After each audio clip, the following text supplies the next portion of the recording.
Good evening. Thank you for being here. Thank you for taking the opportunity to come out tonight and learn from these amazing people who have changed the lives of us here today and have changed the lives of people who have not even been born yet. I would like to present a man who has lived a humble life, coming from a father who worked over 30 years in the copper mine, to being superintendent of the Oakland Unified School District, helping forward and develop, improve our schools for young people like me and many others who are thankful for his work. He was in the Unified School District, and he knew that that was not enough. He knew that more needed to be done. In 2004, he was elected to the California State Assembly, where he established an eminence credential for Native American languages to be taught in California schools, and served as chair of the Latino Legislative Caucus, where he worked in getting communities of different races, cultures, and backgrounds together to move forward. A man who knows that the fight is not over. And this election, he's running for state senate to continue the hard work and struggles that will continue to change our state. Ladies and gentlemen, now I present Mr. Joe Cotto.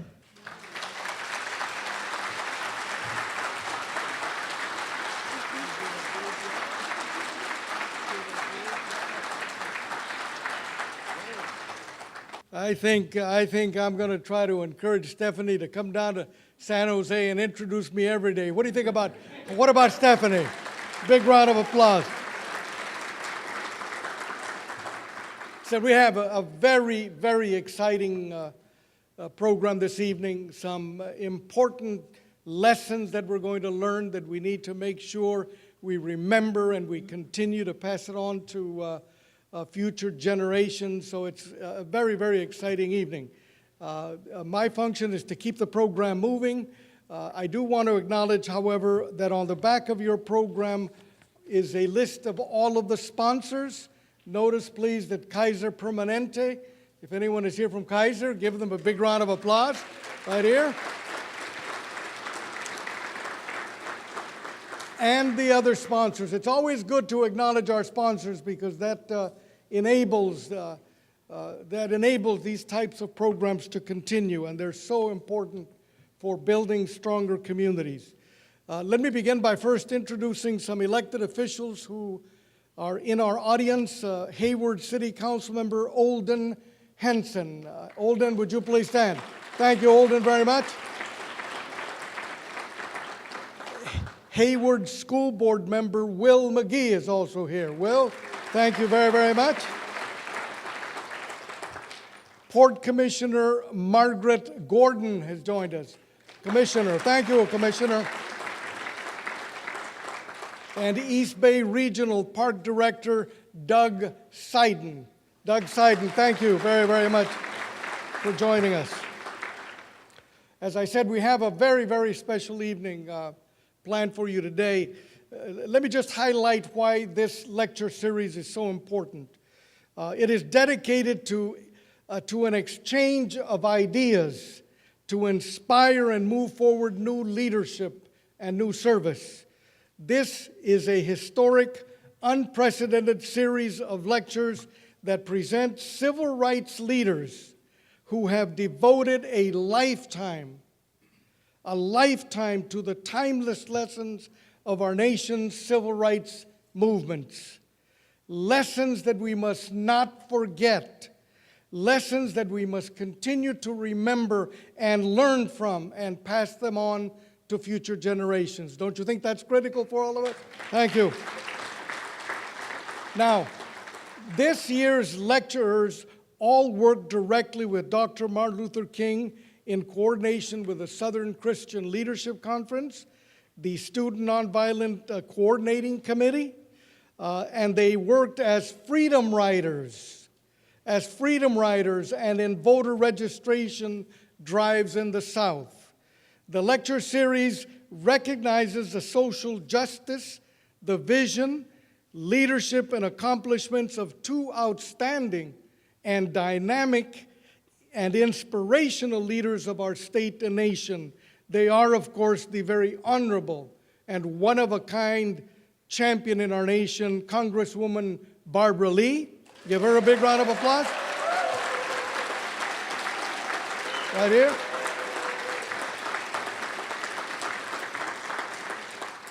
And former assembly member and former mayor, who is unfortunately not able to be with us tonight, former assembly member and mayor Elihu Harris. Let's give him a big round of applause in his absence. Good to be here. It's particularly an honor for me to introduce the organizer, the visionary, the leader of this institute.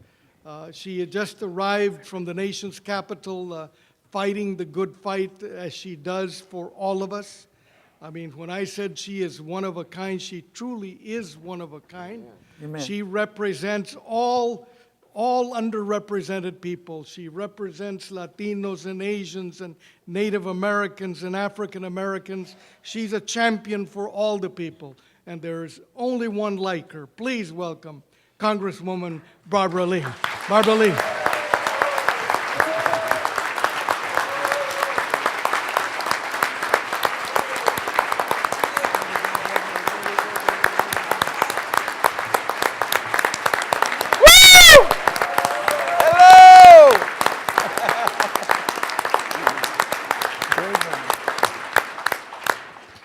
Well, good evening.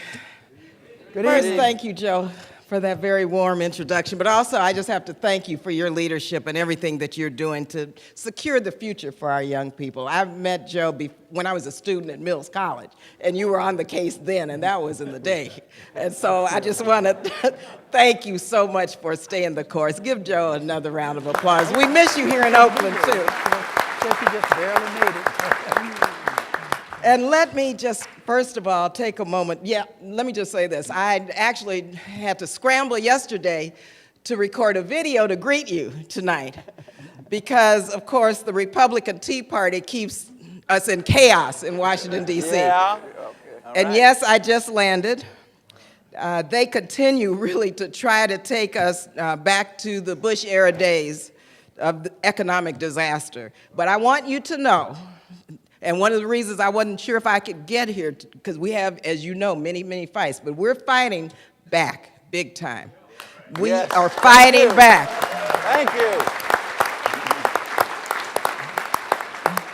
you. We are your resistance movement on Capitol Hill. Yes. All right, all right, all right. And each and every day, we are fighting for the 99%, for schools instead of prisons, to end this war in Afghanistan, and for economic justice. And let me tell you, we are fighting, but it's because of you that we're able to continue this fight. And so, yeah, you don't have to show the video, because I tell you, they let us out, and I could catch the 3 o'clock fight, but I got to excuse my tennis shoes. But I had to run here. But let me take a moment to thank, of course, Kaiser Permanente for your sponsorship and all of our sponsors. Give them another round of applause, because like Joe said, we couldn't do it without Kaiser and our sponsors. And also Dr. Herring George, and let me thank all of the leadership at Peralta, our Martin Luther King Freedom Center, our amazing young people. Wasn't Stephanie unbelievable? These young people make me very, very proud. And I have to thank Karen and Roy for staying the course and for their important leadership and for really helping put together these very timely lectures, so important at this moment in our history. The Martin Luther King Center was a figment of our imagination in the mid-90s. We started it in East Oakland with 2 individuals who are amazing senior citizens in their 90s now, Mr. Hicks and Charlie Mae Davis. And I just have to honor them tonight because they had the vision when we were struck. I was in the legislature then, and they came to me and they said, we need a Center for Nonviolence and Conflict Resolution, something where our young people can come and learn about environmental studies, learn about the civil rights movement and the human rights movement. So we worked together and put together a memorandum of understanding with the port and the city and the state. And really, the Martin Luther King Center has withstood the test of time. And I just want to thank all of our board and the staff and all of our young people for continuing to make us very proud and continuing to do the work that Mr. Hicks and Charlie Mae Davis really visioned. Because once again, I think this is an example of how dreams can come true. If you have a vision, and if you work to make it happen, it can happen. Yes, we can. So give the MLK Freedom Center another round of applause.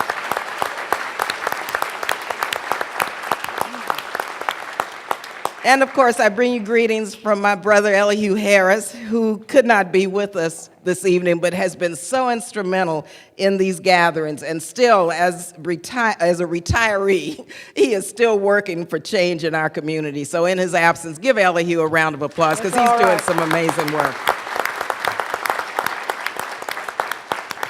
And these lecture series, they were, once again, a figment of our imagination. And I just have to very briefly share this with you. Every year, I have the privilege to go to Montgomery, Selma, and Birmingham with a great warrior for civil rights who will be out here soon, Congressman John Lewis. We march across that Edmund Pettus Bridge. Young people from Oakland and my district come with me, and we go through those 3 days and really begin to understand and learn about what it took just to get the right to vote. You know, what sacrifices our heroes and sheroes made just for justice and freedom. And of course, we still have a long way to go, but I tell you, we would not be here today if it weren't for those heroes and sheroes of the civil rights movement. And so I've had the honor and privilege, and I always share with them that I was born and raised in El Paso, Texas. I couldn't go to public schools because I was black. My dad was in the Army, and I can remember wearing his uniform, my dad, my mother, and the 3 girls trying to go to a restaurant to eat and being told, I'm sorry, but we don't serve, and then the N-word was used. Ooh. I can remember not being able to go to drink out of a water fountain unless it said coloreds only. I can remember getting on the train and having to travel in the colored only car. So this is not the too distant past. That's right. This was just yesterday. Yeah. Well, and I want our young people to understand this was just yesterday. Yes. And so I want everyone in my district to be able to go to Montgomery, Selma, and Birmingham with me.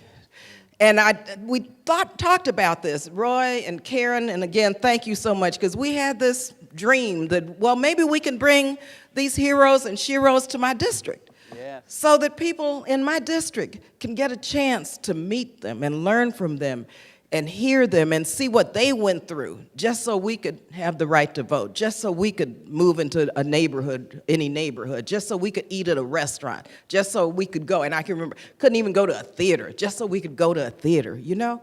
So these individuals made some major sacrifices and paid the price for African Americans, for Latinos, for Asian Pacific Americans, for all marginalized and disenfranchised people in this country, because their fight for civil and human rights not only was a fight for African Americans, it was a fight for America. It was a fight to make this country stronger and make it live up to its promise of liberty and justice for all. That's what it was about. That's what it was about. Yeah. And so I thank you so much for coming out to be part of this. Tonight, we have 2 heroes who made so many sacrifices in our Freedom March in this country. First, Jack Odell, and I met Jack, I don't know, way back in the day. I mean, way back in the day. And he is an international, world-renowned leader who is known all over the world for his work for peace and justice. I've had the privilege to work with Jack Odell on many, many, many occasions. And I just have to say, I've been with him abroad, I've been with him in our own country. And Jack, it is just such an honor and a privilege to know you, to be able to really be with you and to learn from you, and now to have my constituents get a chance to hear you and see you and greet you. So thank you so much for being here. Love you, dear.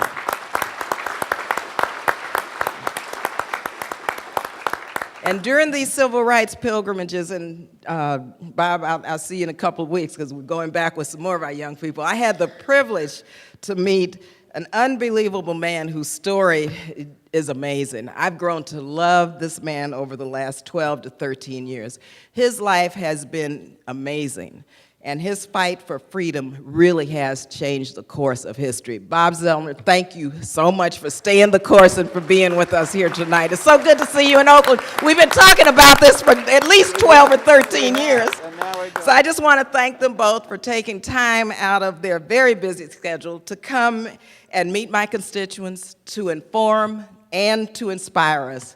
For we are at another defining moment in our country where bold and decisive action must be taken to rebuild and reignite the American dream. Thank you again. God bless you. It's good to be home.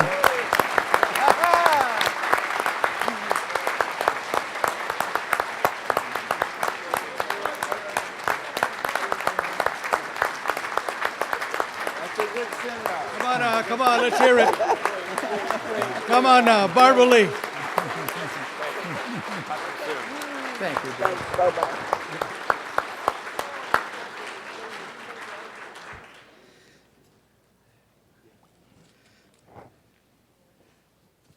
You see what I mean? Yeah. See what I mean? One of a kind, right? One of a kind. We're so fortunate to have Barbara Lee as one of our national leaders. We've also now like to make another introduction, if I may. The person that I will introduce for several years worked as a member of the Oakland School Board, trying to ensure that our youngsters in Oakland receive a quality education. She provided exemplary leadership as a member of the board. From there, she went on to become a member of the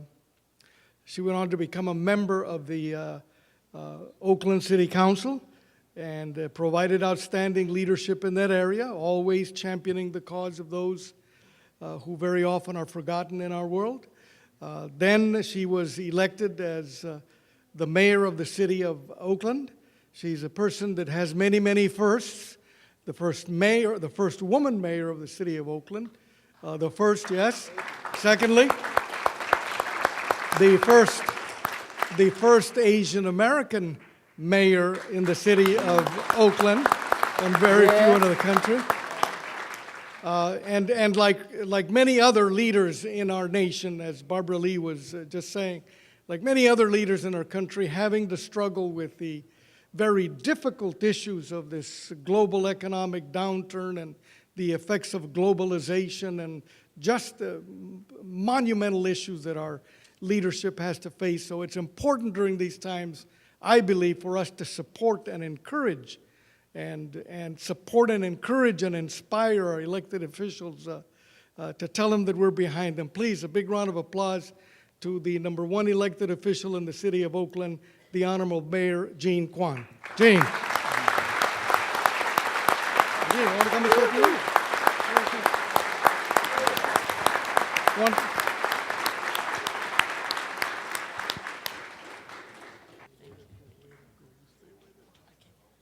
I'm not going to say much because I've been waiting to hear these two heroes too, and I'm always pleased to be with my sister Barbara. And many people may know that my husband and I really started politics and fighting for the Third World Strike at Berkeley and ethnic studies. So sometimes last year, Sandra Swanson and I gave a tour, the walking tour for Oakland, and these kids came up and said, "How do you know so much about Black history?" And I said, you know, Martin Luther King was my hero. There weren't any Asian heroes on TV. And I grew up being the only Chinese kid in my elementary school. And I remember watching those kids walk into Little Rock. And it was good practice, right? Because somebody said, how do you stay calm these days? And I said, you know, there was a time when I was the only Chinese kid in the school, and I had to sort of lift my chin up like those kids did, like Ruby Bridges did, and just keep going. And so, That's all right. many of us in the Asian American movement, many of us in all movements, learned from Dr. King and learned from the civil rights issues. And last night I invoked in the State of the Union some surprising people, C.L. Dellums, but also Huey Newton and the Black Panthers, and why we have such an integrated city council today. And some people were surprised at that, but I said, you know, it's about, we're not all angels, we're all not perfect, but the Black Panther Party and Bobby Seale, when he ran for mayor, helped elect the first black mayor, even though it wasn't him, and helped develop district elections so that people, whether they were rich or whether they were people of color, could win the city council race. Because if you can walk to every door, you can win even if you're outspent by $1 million, and that changed politics forever. And so I'm going to shut up. I do want you to look at my 100 block initiative, because as Barbara and I have been saying for years about the Iraq War, there's no peace without justice, so that even we've got some of the troops home, until we really have justice in the neighborhood so every kid in Oakland has hope, there will be no peace in the city. We can't have two Oaklands. Oakland's on the rise, but we must all rise together. Thank you. That's all right. Oakland's on the rise. Well done. Gene Kwan. My pleasure to meet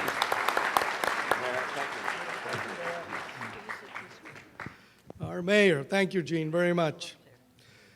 Now it's my pleasure to introduce our two speakers that we have been waiting for. You're in for a very, very special treat. Very, very special treat. Let me begin first by saying that Jack Odell has devoted a long and healthy life. I'm going to, by the way, they asked me to look at this resume, and it was so comprehensive that it was very difficult to leave something out. So please bear with me, because I do want to highlight how special these individuals are. He has devoted a long and healthy life to the struggles to form a more perfect union and a better world. His discipline and devotion led him into major areas of struggle in the United States, including union organizing, civil rights mobilizing, tenant organizing, peace mobilization, and disarmament mobilizing. He began organizing when he was in the National Maritime Union during and after World War II. He worked with Dr. King as a director of voter education at the Southern Christian Leadership Conference. He has consulted on 2 U.S. presidential campaigns and served Operation Push and the National Rainbow Coalition for over 20 years as the Director of International Affairs. He wrote for and edited the historic journal Freedomways for several years. He has also taught at Antioch University. He has traveled around the globe as a worker, a representative of progressive U.S. organizations, and as a brother to all in struggle. His experiences, intense study, discipline, and his warmth and humor have provided tens of thousands with a deep sense of joy and optimism for the future of humanity. He understands a better world is possible, and he has great advice for anyone attempting to bring a better world into being. He currently consults, he writes, and speaks to organizations around the world. He resides with his wife, Jane Power, in Vancouver, British Columbia. We are honored to have him with us this evening. Please join me in welcoming Jack Odell, a champion of social justice.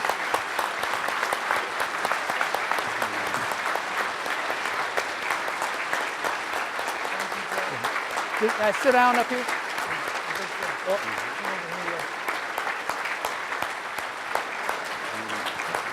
Hello, Jack.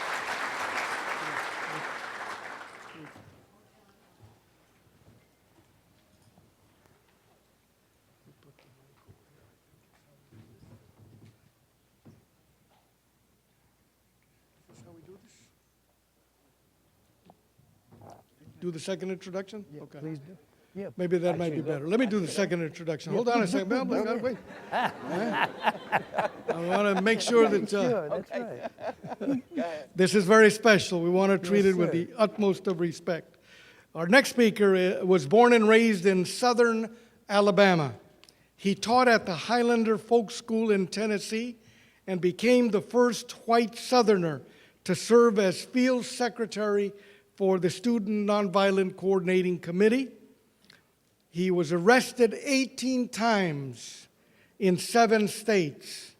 He organized from Mississippi to New Haven and from Boston to Baton Rouge. In Danville, Virginia, he was charged with, and I quote, inciting the black population to acts of war and violence against the white population, end of quotes. During the Mississippi Freedom Summer in 1964, he traveled with Rita Schwerner while taking part in SNCC, Student Nonviolent Coordinating Committee's investigation of the disappearance of her husband, Mickey, and James Chaney and Andrew Goodman. Bob played an active role in the Southern Conference Educational Fund to organize an ongoing anti-racism project for black and white workers in the Deep South called GROW, grassroots organizing work. And I might want to comment that there was a multi-ethnic effort, Latinos and African Americans and Asians and white people, everyone working together for a common cause. He received his PhD in history from Tulane University. He's taught at Rosemont College, Pennsylvania, and Southampton College. In 2005, he was a featured civil rights luminary in the award-winning documentary, Come Walk in My Shoes, about the congressional civil rights pilgrimage that our congressman talked about, that was led by Congressman John Lewis. The pilgrimage visits Selma, Alabama, and other sites of the freedom struggle. His memoir, The Wrong Side of Murder Creek, a white Southerner in the freedom movement, was published by New South Books in November of 2008. Again, we are honored to have him with us this evening. Please join me in welcoming Bob Zellner, a champion for social justice. Now I can go. No, it's all good.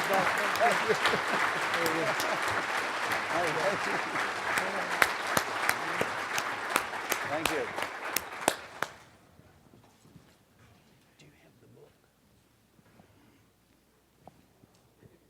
So I just start talking, huh? I can hear myself. Oh, boy, this is all right.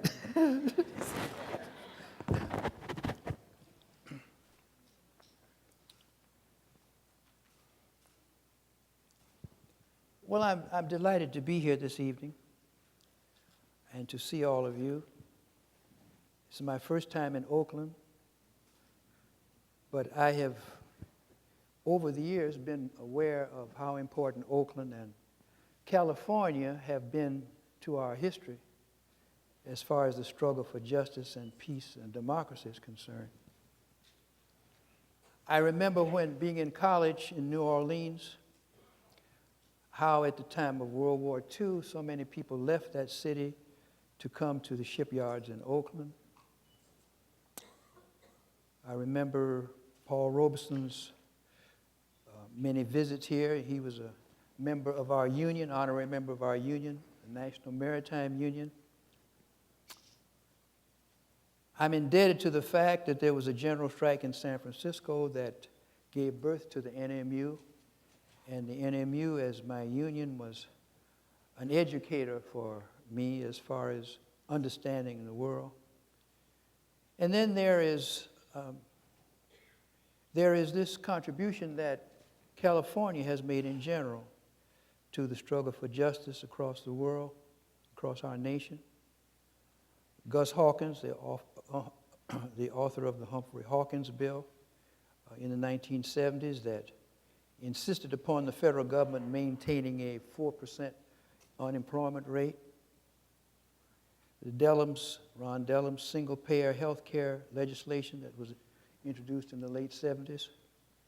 We have not achieved either of these things some 35 years later, but California representatives were responsible for this effort being made, and that is some of our unfinished business.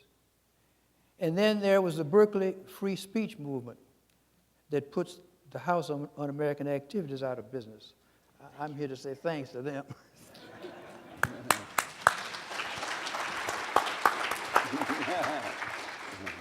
I'm especially happy to be on this program with Brother Bob Zellner, who courageously has been part of our struggle for peace and justice over the years. He represents a rich legacy to all of us and a standard bearer of our movement in difficult times.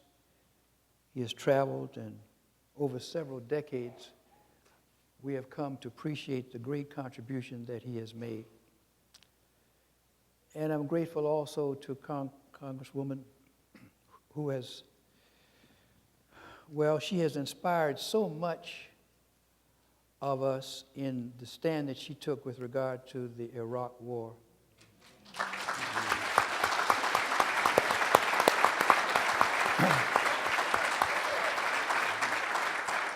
And it is a challenge to us to recognize that this war continued in any case, and we spent 10 years and close to $1 billion.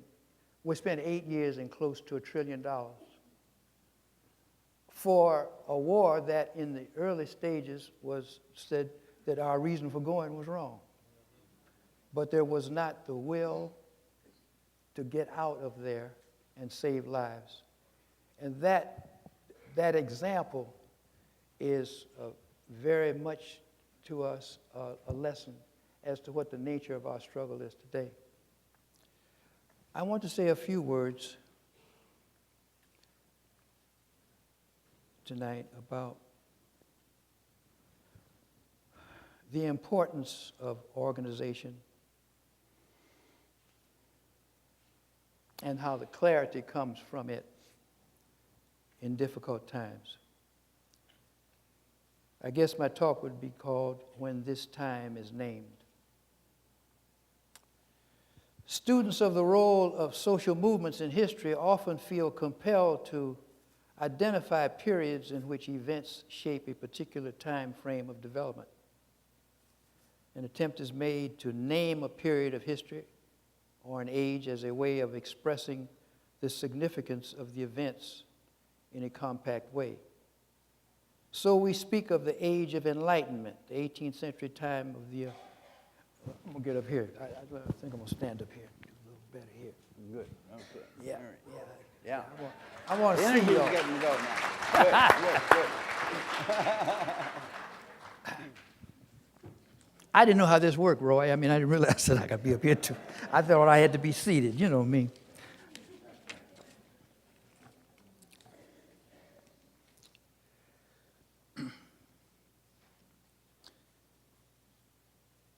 So I'll start again. Students of the role of social movements in history often feel compelled to identify periods in which events shape a particular time frame of development. An attempt is made to name a period in history or an age as a way of expressing the significance of the events in a compact way. So we speak of the Age of Enlightenment, the 18th century time of the American and French revolutions, or an era of time and place which allows us to identify and organize a comprehensive interpretation of events that separate one period from another. So we have something called the Jazz Age of the 1920s, the Great Depression of the 30s, or an age called Black Reconstruction, as Dr. Du Bois identified in a history, the part black folk made in the attempts to reconstruct democracy in America. The First World War has been called the Great War, which was meant to imply that it was the last war to be fought, as people hoped, because of the many destructive weapons that found their first use in that war, a war in which 19 million people were killed. Or sometimes in the writing of biography, people will identify a personality as the leading force in its period, such as the age of Jackson. That's Andrew, not Jesse. They are assigning the period to a personality that is viewed as having great significance to the creation of a larger picture of change. In the 1940s, humanity's victory over fascism in the Second World War and all of the implications that had held for new possibilities for freedom and democracy to flourish was captured in the designation, the century of the common man. So my remarks this evening, titled When This Time Is Named, are meant to express the significance of this period in which we are living, as well as the changes, directions, realignments, and hopes that will at some point become a part of the ability to define this period in a comprehensive way.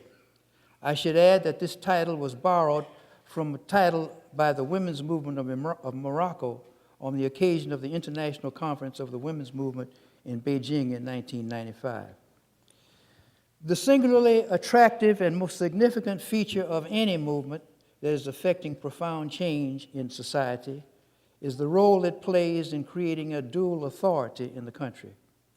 It is the authority of the movement as the people's response to the policies of the established authority, which gives the movement this power to ultimately affect a democratic transformation of society. Beginning with the events of Montgomery in 1955, when the African American community of 50,000 citizens stood as one in a bus boycott against segregation, and extending to 1969 with the Vietnam moratorium to stop the war, in which an estimated 4 million people participated. During this 14-year period, our movement created a dual authority in the country. There was, on the one hand, the established authority, the citadel of institutionalized racism, the masters of war, and the economic plunder. But now there was also the dual authority of our movement, created out of sacrifice, determination, and a clear vision of our goals, human rights and peace in all of their dimensions. This initiative had its roots and point of reference, the high hopes in our nation at the end of the Second World War in 1945. The most destructive war in history had come to an end, and the world was prepared to experience a new birth of freedom as a number of countries under colonialism were articulating their determination to be free.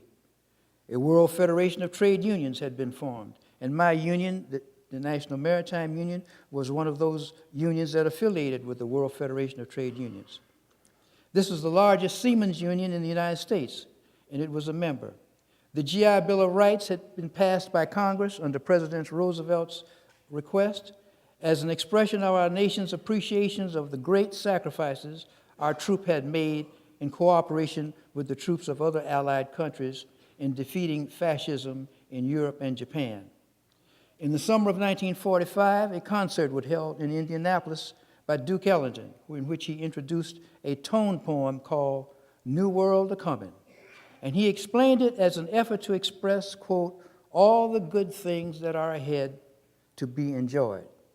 The international community that was finding new forms of organization, such as the World Federation of Democratic Women under Mrs. Courton of France, and a similar one among the scientists, these international organizations were adopting the vision that was ahead of us, the century of the common man. But corporate America, flush with war profits from the defense industry and bent on gaining ownership of the expanded production facilities that our tax dollars had paid for during the war, also had a vision of the post-war world. This vision was expressed in the editorial pages of Life magazine as the American century. As we were to learn through a decade of McCarthyism that followed, this was meant as a substitute vision of the new world, which America's wealth, military capacity, and the respect it had gained in World War II would be used to project. The Cold War was a counter-revolution and was a form of deception carefully cultivated as a cover for implementing this vision. African Americans, on the other hand, saw the larger vision adopted by the international community consistent with their own aspirations when we adopted the Double V campaign against fascism and victory at home and institutional racism abroad. In other words, we were all in favor of, as many of you know, gaining a victory over fascism abroad, but we have a double victory because we had a victory at home in our mind because that was equally important. This commitment to this vision had been enhanced by massive numbers of our folks who had left the South during the early 40s to take jobs in defense plants in the northern and western states like California, Ohio, and Michigan, where our political rights were more respected. The movement then was around such questions as getting President Roosevelt's wartime Executive Order 8803, abolishing discrimination in hiring in defense plants during the war, to be applied to all government-financed economic activity in the post-war period. This took the form of getting state legislatures in the northern states to pass fair employment practices, FEPC you might have heard of, laws with teeth in them. Then came the Powell Amendment, initiated by Congressman Adam Powell from New York, one of the only two African-American members of Congress at that time. This said any federal support to states that must have a Fair Employment Practices Code attached to that legislation. These victories in the North were in general won by a coalition between groups like the NAACP and the Urban League with major labor unions such as those in the CIO, Congress of Industrial Organization, which before the mid-50s had not yet united with the AFL to form a new organization. When the Montgomery movement surfaced in the South around the bus boycott in 1955, this was a qualitative shift that announced that a new center of organized activity had emerged in the South as well, the heartland of institutionalized racial segregation. Furthermore, it had emerged in a city that had been the headquarters of the Southern Confederacy 100 years earlier, and the movement was being led by a young preacher who was a Hegelian philosopher and a third-generation member of the National Baptist Convention, the largest black religious organization in the country. This new movement had broken with simply relying upon the important work that lawyers had been doing in the courts, but had also adopted as its main emphasis the mobilization of the population for nonviolent direct action. In this movement, the lawyers would be dedicated supporters of the movement's strategy and tactics rather than shaping the totality of the design of the initiative. Another ingredient incorporated into this new character was the shaping of an independent, informed opinion towards world affairs and events happening at that time.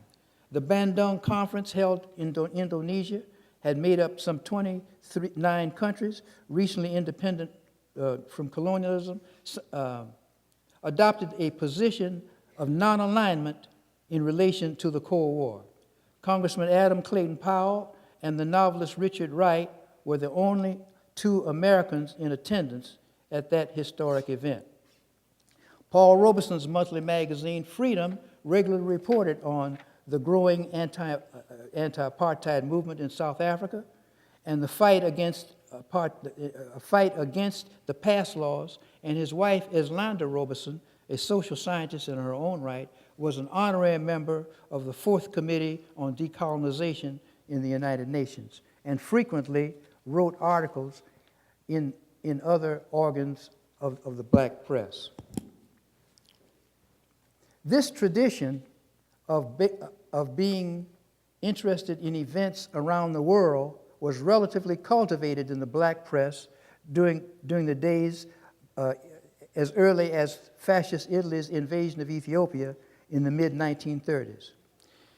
This movement was a proliferation of centers busy with activists planning strategy, recruiting volunteers, raising bail for those arrested for exercising their constitutional right to protest injustices, and above all, organized and aroused to action. In this many-sided collective activity, untold numbers of our fellow citizens had made personal decisions on how they would allow the movement to affect the routines of their everyday life. The kinds of decisions were varied, whether to leave one's job in order to work in the movement, whether to dedicate earned vacation time or drop out of school for a semester to do full-time organizing, or give the family car to organizers and find other ways to get to work. Some put up their property as bail bond, an expression of their confidence in the integrity and inevitability of victory of our movement. Teachers volunteered to run freedom schools in the communities after school hours to help students broaden out their vision and understanding of the times in which we were living. Many lawyers donated talented legal services, helping to work out routine legal problems. Church work versus work of the church. On Sunday, we gathered to do church work, that is, take care of the deacons and so forth. And on Monday evenings, the movement met. That was work of the church.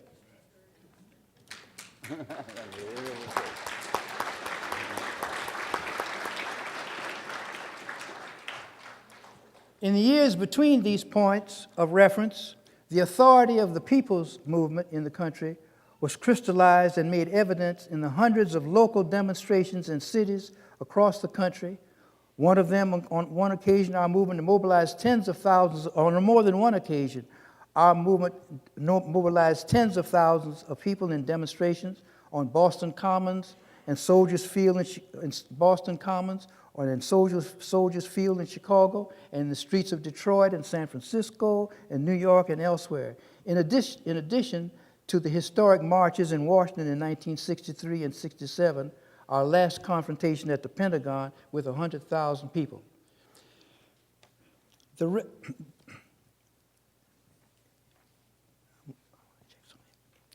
restoration of the dual authority of the mass movement is critical to the solution of the many problems of great magnitude that our country faces today. When Dr. Martin Luther King was recovering from an attempted assassination in 1958 in New York, a reporter asked him, "What does your movement seek to accomplish?" And Dr. King's reply was, "We seek a nation at peace with itself, a nation at peace with its own conscience." Yeah. And so we have a moment in time in which consciousness comes into play. Some of you remember Fannie Lou Hamer saying, "I'm tired of being sick and tired." Mm-hmm. Albany, Georgia in 1962 filled the jails. They didn't say which thing they wanted desegregated. They wanted everything desegregated. "Oh, Pritchard, you never can jail us all." That was the song they sang. In Birmingham, they had decided that we are already in jail. Segregation is jail. So they were no longer free. They were no longer afeared of jail. Freedom now. That was the issue that was raised there. And Max Roach put it into a theme. Freedom now, sweet. In Detroit, 125,000 people marched with Dr. King in June of 1963. Freedom now. And another 250,000 marched in August in Washington. Freedom now. This little light of mine, I'm going to let it shine. This is an awakening. We see everything in a different light. There are those moments in time when that does happen. Aretha Franklin spelled it out, R-E-S-P-E-C-T. 3 Buddhist monks set themselves afire in self-immolation to protest the presence of the United States and what it was doing in the armies and villages across Vietnam, claiming they were burning the villages down to get at the Viet Cong. But there are moments when the fire becomes light. Congress decided to hold hearings and find out why we were there in the first place, why we were there.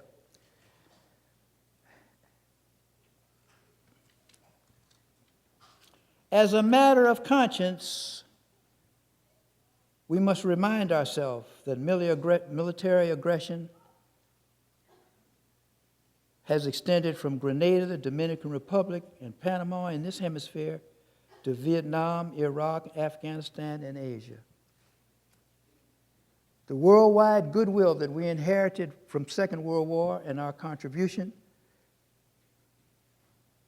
has been seriously deteriorated, because none of these countries we have invaded since the Second World War is responsible for our present predicament.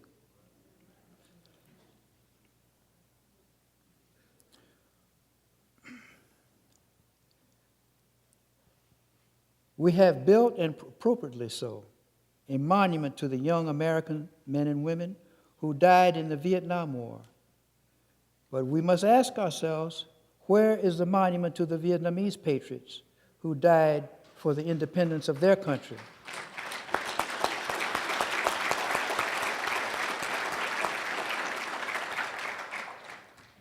Independence from France as a colonial power in 1954. They won that independence war, but they had to engage in a second war of independence thanks to the U.S. policy not recognizing the legitimacy of their victory over their colonial status under France. And the anemia of our democracy is reflected in the fact that this foreign policy of aggression has not yet ceased, but rather has at one time or another been endorsed and proceeds under the hegemony of both major parties. In fact, too often, this kind of activity is promoted, war that is, as defense. And at least since the Second World War, we have associated a military defense buildup with jobs as a solution to an unemployment problem. This is a profoundly negative influence in our national culture, and it is in the national interest of a mature democracy to work tirelessly to overcome this assault upon the national conscience. The electoral coalition, which brought victory to the American people in the election of President Obama, has the capacity to become a movement, and indeed it has the mandate of history to do so. What the people of the United States in a clear majority elected was not only an affirmation of our best hopes for the future, it is important to note that it also closed the door momentarily to a bid for power by a much darker spirit in the American experience. This magnificent moment is ours to preserve and extend, but it will not remain so without our concerted and sustained attention. Monopoly capitalism leads to war for raw materials and cheap labor. Monopoly capitalism and war leads to poverty, greed-driven policies to increase profits. Monopoly capitalism plus war plus poverty leads to the destruction of our communities, criminal enterprises, and despair. Racism is a major ingredient in each of these stages. In the American experience, the movement against war and the movement against racism merged and gave us our greatest achievements in the 1960s, 70s, and 80s decades. Millions of people around the world today embrace "We Shall Overcome" as the anthem of their struggle. They do not attach the same merit to "God Bless America" or the national anthem, Star Spangled Banner. For too often, they may have experienced rockets' red glare and bombs bursting over there, being Americans, bursting over their country. So they take our song as an anthem. That's those songs as the anthem of an empire. We shall overcome. We shall overcome.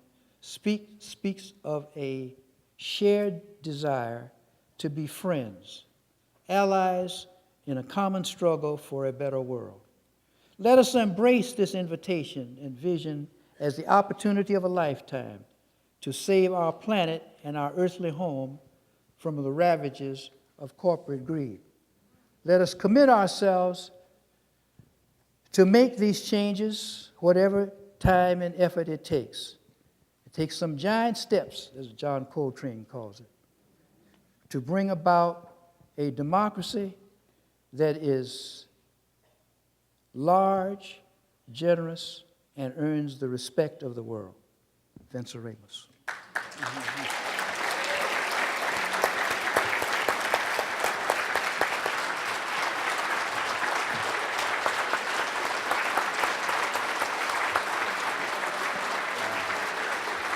Thank you, my brother.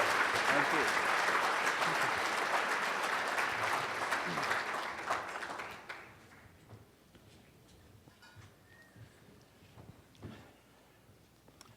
Thank you very much. I'm glad everybody had an opportunity to stand up and stretch a little bit. My name is Bob Zellner, and I grew up in L.A., Lower Alabama.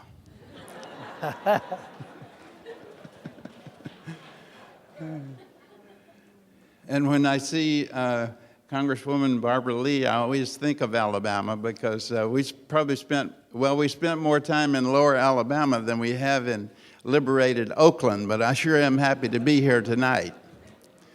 When I see your faces tonight, when I see this wonderful congregation, it reminds me that people who I've been friends with for a long time, I always kind of want to go to their house, and I like to think of them in a place, in their crib,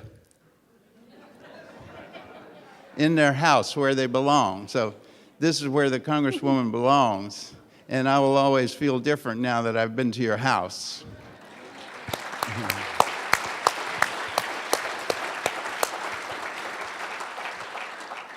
This house that we have built together is a strong house. It's a community. And even though many of us haven't met before, when I see you, I know you. I see into you. I see into your heart. I see into your struggle. It wasn't always that way with me growing up in Lower Alabama.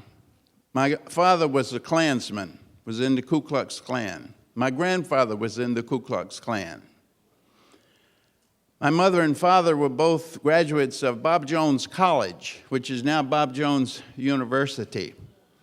And many of the old heads will tell the younger people what the significance of that is. Bob Jones University in South Carolina now is not known as a hotbed of Southern progressivism or liberalism. I'm named for Bob Jones. Bob Jones did the wedding ceremony for my mother and father. So when I say that my mother and father come from a fundamentalist Christian background and my father and my grandfather were in the Klan, you might say that I come from a long line of fundamentalist terrorists.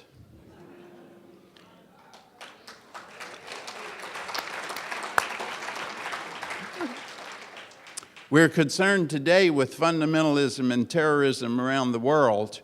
And that's a phenomenon that says inside of our group, if you belong with us, I will protect you, I will not harm you. But if you're outside my group, you're the infidel. I may not only have the right to harm you, I may have a religious responsibility to harm you. That's an idea that has crept back into our nation after the wonderful civil rights movement that made us a community to begin with.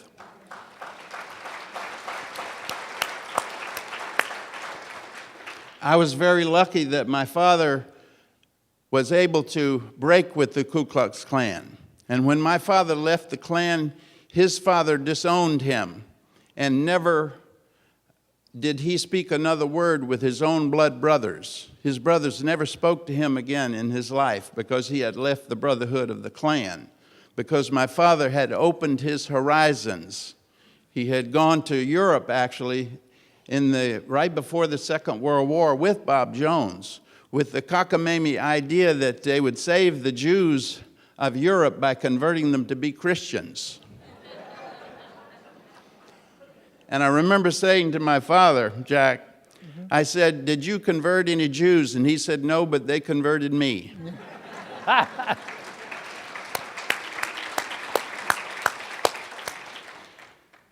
So consequently, in my early years, my mother was so happy when my father left the Ku Klux Klan that she took his white robes and cut them up and made white shirts for us to go to Sunday school in. She was very happy. My father became a Methodist minister and began to fight in the struggle for freedom. Worked with Joe Lowry in the SCLC. He became a colleague of Dr. King's. And now when I do research on our movement and I find letters from my father, Reverend James Abraham Zellner, to Martin Luther King, I feel that we were able, because of his courage, to break with the Klan. We were able to become true human beings and a part of the universe. That's quite true. When I grew up in Alabama, it was very unlikely then that I would ever become a part of the civil rights movement. But luckily, I went to college in Montgomery, Alabama, which we'll be in Montgomery the 2nd through the 6th, I think, on a great reenactment in Selma and in Montgomery and Birmingham of that great movement that we take as a touchstone. Not only do we take that as a touchstone, but struggling peoples around the world now, as Jack said, relate to We Shall Overcome. They look to our movement as a way of stimulating their own movement, and that in turn stimulates us. Why do you think there was an Arab Spring? And why do you think there's an Occupy movement now in the United States? It's because we energize each other with what? Freedom, the idea of freedom. So I want to tell you just a little bit, and if the older people won't mind for a minute, I'd like to talk to all the young people here, all the high school students, all the college students. And I want to tell you how it was 50 years ago when I grew up in Alabama, never having the opportunity to ever attend a single integrated classroom from the time I started first grade in Slocum, Alabama, to the time I graduated college in Montgomery, Alabama in 1961. Never attended an integrated class. Now, the reason for that was that there was strict segregation in the South, and that was based on the history of our country. And when I look at this audience tonight, and I see the multicolors, when we talked about, in those days, black and white, we now talk about black and white, Latino, Asian, gay, straight, women, men, progressives, who are joining together in a kind of a crusade.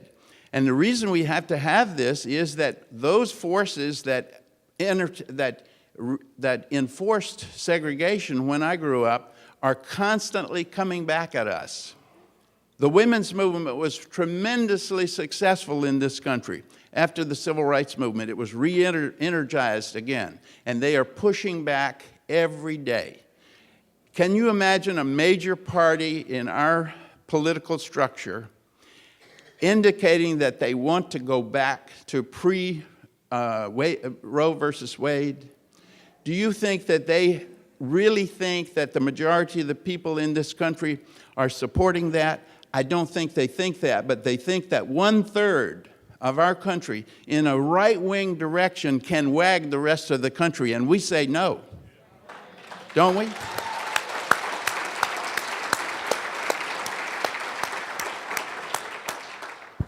That's what I was able to say when in Montgomery, young people. I was in a senior level sociology course, and we were assigned a paper. This was a course in race relations. And we were assigned a paper to write about the racial problem and to write our paper about solutions to the problem. Now, we all knew that there was a problem. Many people claimed they couldn't see it.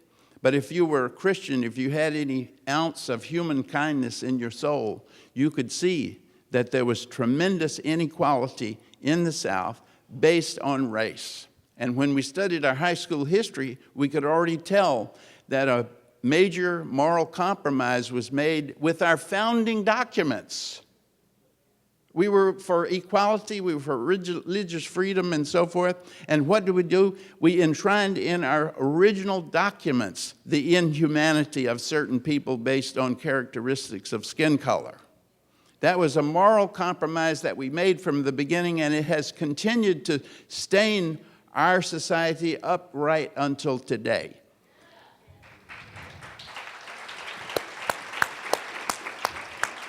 So when we were given this assignment, 5 of us in the class told our professor, we want to go and talk to Martin Luther King and Mrs. Rosa Parks and Mr. E.D. Nixon, who made the Montgomery bus boycott.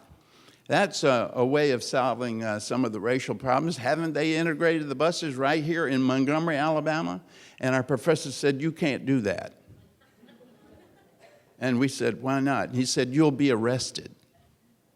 Well, our imagination was piqued by the idea that we could be arrested doing research for a paper. And our professor said, yes, in 1959 in Montgomery, you can. That was the beginning of my education. And I was already a senior. I had gone through almost all of my college, and my education was just beginning. Well, we went to federal court, because in federal court, you can meet on an equal basis. And if you wanted to see Dr. King in those days, you always went to court. You could find him there on one or another charge. So the 5 of us, we went up to Dr. King, and we introduced ourselves, and we said, we're doing this paper in college, and we'd like to come to hear you speak. We understand you're going to speak at Reverend Abernathy's church next Saturday. And there's going to be some people there from SNCC, the Student Nonviolent Coordinating Committee, John Lewis and other people who had made the lunch counter sit-ins and who would soon be involved in the Freedom Rides. So he said, yes, we'd be very happy to have you come, but you might be arrested.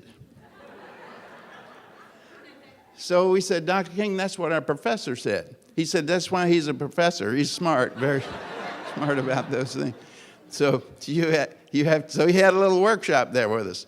And so we said, well, we're going to go anyway. So actually we could not believe, even growing up in the South, that you couldn't at least go and investigate. Yeah. We're not taking a position one way or another. But so we went to Reverend Abernathy's church, and sure enough, at the end of this wonderful day, Dr. King came over, and I swear he was grinning with a little twinkle in his eye, and he said, the police have surrounded the building, and they've sent word that you're going to be arrested, all 5 of them. So I said, Dr. King, we need to escape. So he laughed again. He said, well, you remember that little workshop we had that if you were going to come, you better be ready to be arrested. And I said, well, what we really mean is that we need to try to escape, because we don't want to get our parents in trouble. We don't want to get our school in trouble. We were that revolutionary, right? We were little bitty revolutionaries, and we just wanted to take a little bit of risk. But anyway, he said, I tell you what. Now, this is one of the aspects of Dr. King that I came to admire and love.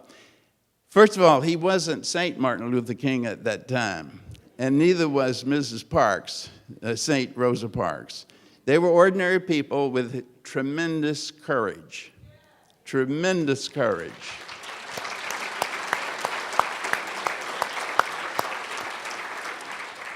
And I was very privileged that they thought enough of us, little college students, that they really took us under their wing and became mentors to us. So Dr. King said, well, I'll tell you what I'll do. Why don't I go out the front door, and Reverend Abernathy and Mrs. Parks can take you down to the basement. And those of you who've been in that church, and we always go on the Faith and Politics tour, and we'll be there in a couple of weeks, next month actually, took us down to the basement. And as we were waiting for the signal from Dr. King to come that he had gone out the front, Mrs. Parks, that quiet granite woman of great faith, simply said to me, she put her hand on my elbow. I've never washed that elbow since then, by the way. She said, Bob, when you see something wrong, you have to do something about it. You cannot study it forever.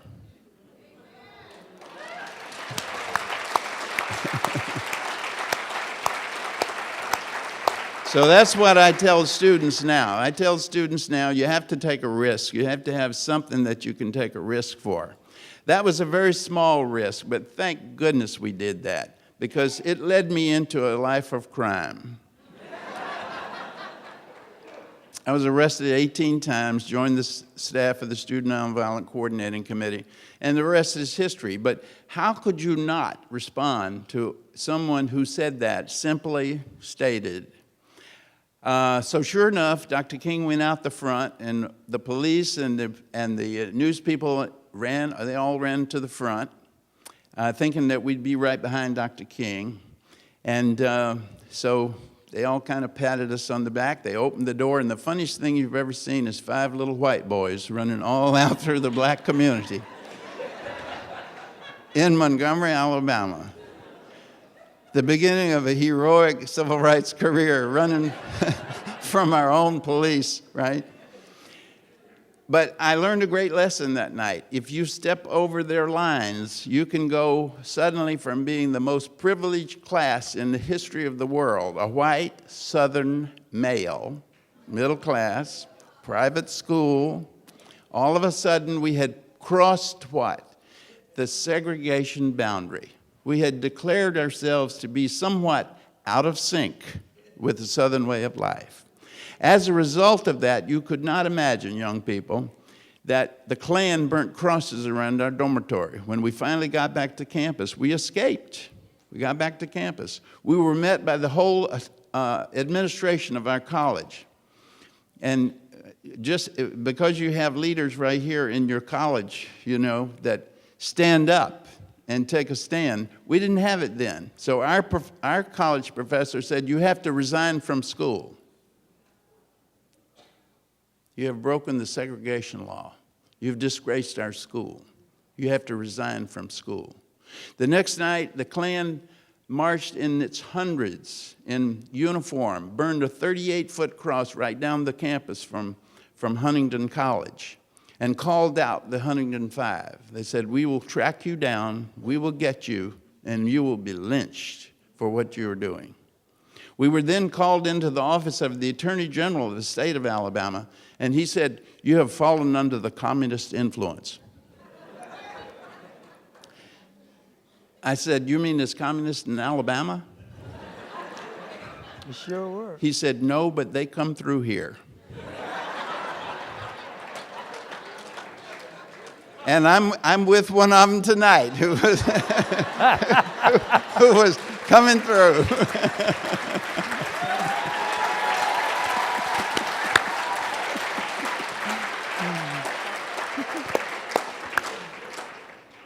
Jack Odell was one of the great mentors of us as young people. You know, he used to be a lot older than me, and now I've gotten a lot older than him. No. I don't know. I don't know how he did it, but I passed him somewhere along the way. See, there was always, whatever movement that you come to, there's always predecessors. When I was in school, I didn't learn about the Lincoln Brigade. When I was in school, I didn't learn about the great labor movement in this country and the socialists and others, the communists, who made that movement, who prepared a ground for the civil rights movement, prepared a ground for the women's movement, for the union struggle. We didn't learn that. We hardly ever got up to the Second World War. And if you remember your high school history, I don't know if you got to the Vietnam War. But all those things are imbued with what has followed us all of our history. Growing up in the South, I realized that I was a member of a group of people who suffered from shriveled heart syndrome.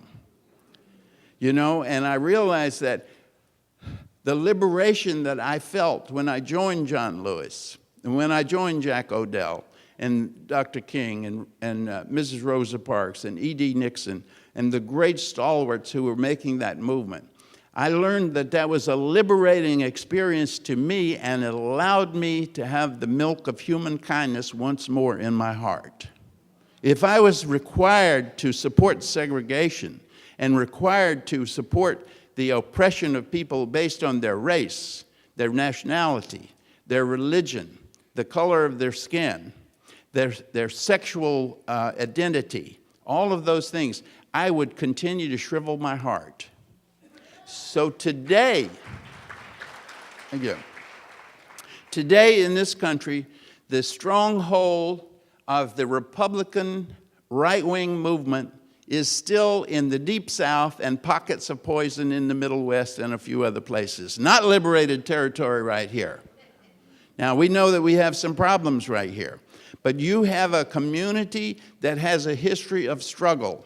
I want to give a shout out to Brother Huey P. Newton, to Brother Bobby Seale, Tupac Shakur. Tupac! All right. I want to give a shout out to Frank Wilkerson. I want to give a shout out to Jessica Mitford, Bob Truhoff, the many great revolutionaries from this area right here. And I know a lot of it comes from our own area of the Deep South.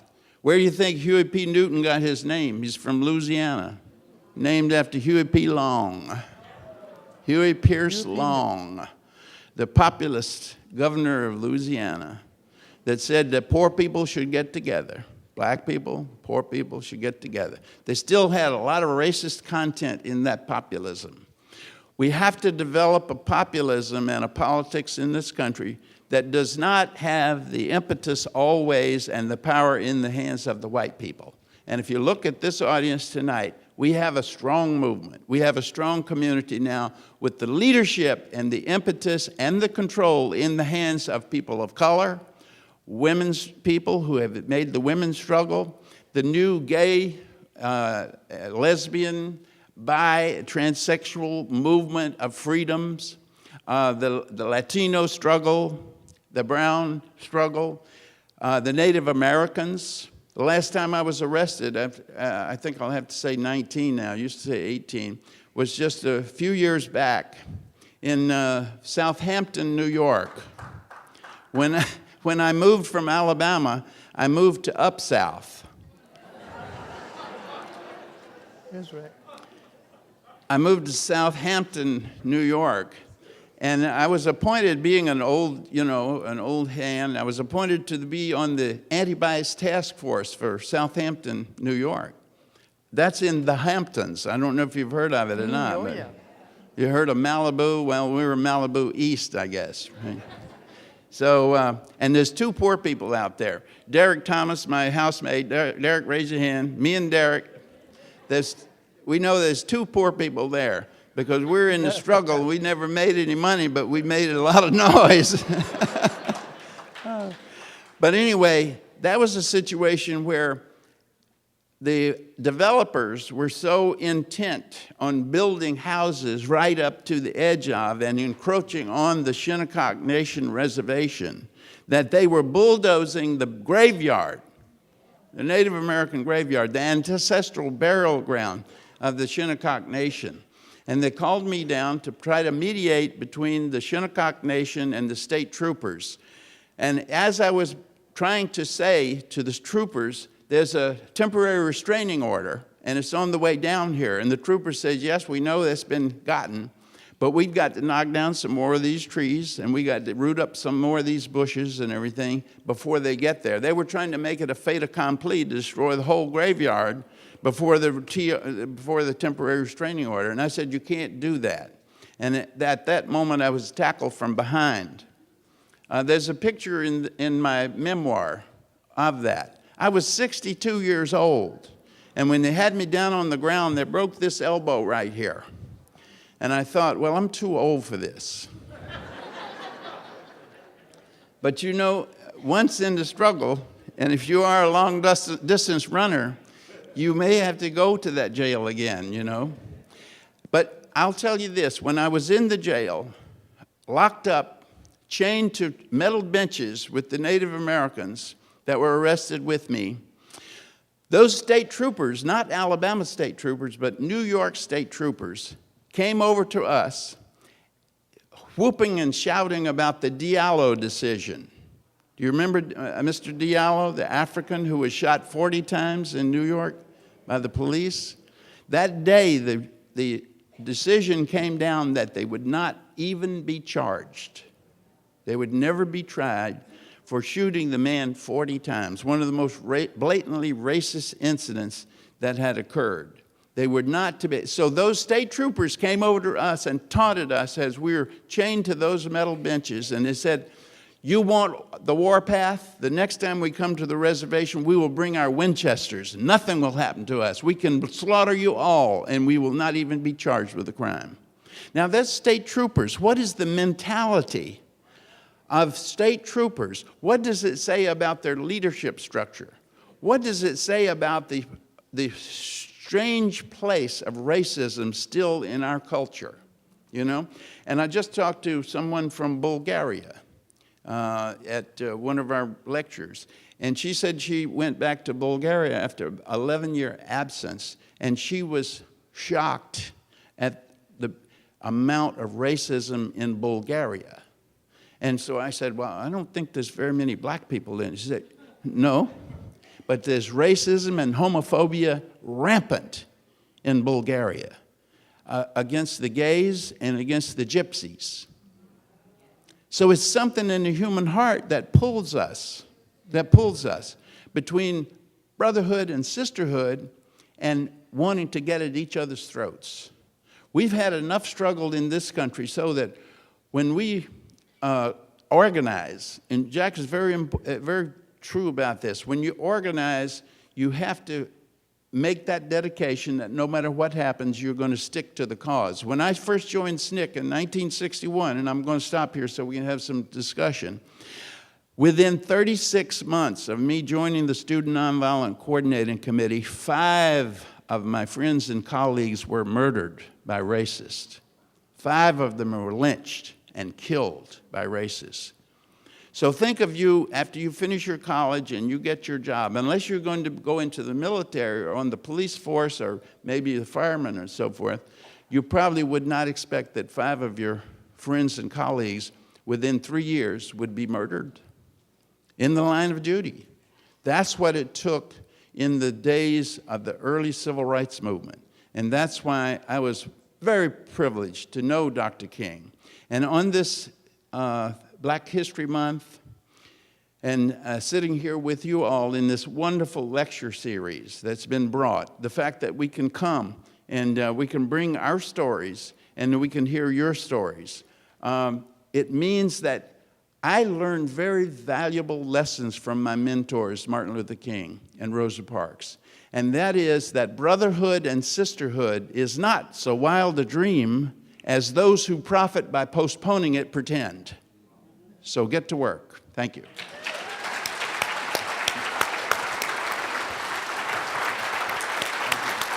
Beautiful, brother. Thank you. Beautiful, beautiful. Absolutely beautiful. Come on. Thank you, Joe. Thank you. Thank you all. Come on, you got to do better than that. How about these presentations? Please. Thank you. Got to do better than that.